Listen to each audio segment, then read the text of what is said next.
മാധ്യമങ്ങളുടെ സാന്നിധ്യത്തിൽ കാസർഗോഡ് മുതൽ തിരുവനന്തപുരം വരെ എവിടെ വേണമെങ്കിലും മത്സരിക്കാൻ തയ്യാറാണെന്ന് പോലീസ് കായികക്ഷമതാ പരീക്ഷയിൽ പരാജയപ്പെട്ട ഷിനു ചൊവ്വ പറയുന്നു. ഇന്നത്തെ മത്സരം സുതാര്യമായിരുന്നില്ല. തോൽപ്പിക്കാൻ മനഃപൂർവ്വം ശ്രമമുണ്ടായി. പോലീസിന്റെ ഭാഗത്തു നിന്നായിരിക്കാം ആ ശ്രമം ഉണ്ടായിട്ടുള്ളത് എന്നും ഷിനു ചൊവ്വ പറയുകയാണ്. കാസർഗോഡ് മുതൽ തിരുവനന്തപുരം വരെ എവിടെയാണെങ്കിലും റോഡിലാണെങ്കിലും ഞാൻ ഫിസിക്കൽ ടെസ്റ്റിന് റെഡിയാണ്. വിത്ത് മീഡിയ ഞാൻ വെല്ലുവിളിക്കുകയാണ്. ഞാൻ വരും. ഇപ്പം എൻ്റെ കാലം ഇഞ്ചോർഡാണ്. ഞാൻ ചെയ്ത് കാണിക്കാൻ തയ്യാറാണ്. കാരണം ഞാൻ 100 മീറ്റർ ക്വാളിഫൈഡ് ആണെന്ന് ആദ്യം പറഞ്ഞത്, പക്ഷേ ലാസ്റ്റ് നോക്കുമ്പോൾ ഞാൻ ക്വാളിഫൈഡ് അല്ല.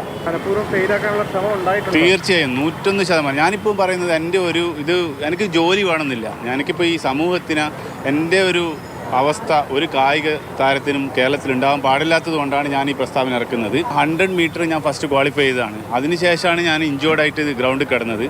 അപ്പോൾ ആ ഗ്രൗണ്ടിൽ കിടന്ന സമയത്ത് പോലും അന്നേരമാണ് എനിക്ക് മനസ്സിലായത് യഥാർത്ഥത്തിൽ എന്താ അവിടെ സംഭവിക്കാൻ പോകുന്നത്. കാരണം ഞാൻ ഇഞ്ചുറി ആയിട്ട്, നമ്മളിത് കേരളമാണ്, ആ ഒരു സ്ഥലത്ത് ഞാൻ 100ഓളം പോലീസുകാരുടെ ഇടയിൽ ഞാൻ ഇങ്ങനെ കിടക്കുമ്പോൾ അറ്റ്ലീസ്റ്റ് വന്നിട്ട് എന്നെ ഒന്ന് സ്ട്രെച്ച് ചെയ്യാനോ അല്ലെങ്കിൽ ഒരു ഹെൽപ്പ് ചെയ്യാനോ ആരും ഉണ്ടായിട്ടില്ല. അവർക്ക് അവരുടെ പ്രൊമോഷൻ്റെ ഭാഗത്ത് ഉണ്ടായിട്ടുള്ള ആൾക്കാരുടെ പ്രശ്നങ്ങളും കാര്യങ്ങളും വെച്ചിട്ട് എന്നെ പേഴ്സണലി ടാർഗറ്റ് ചെയ്തതാണ്.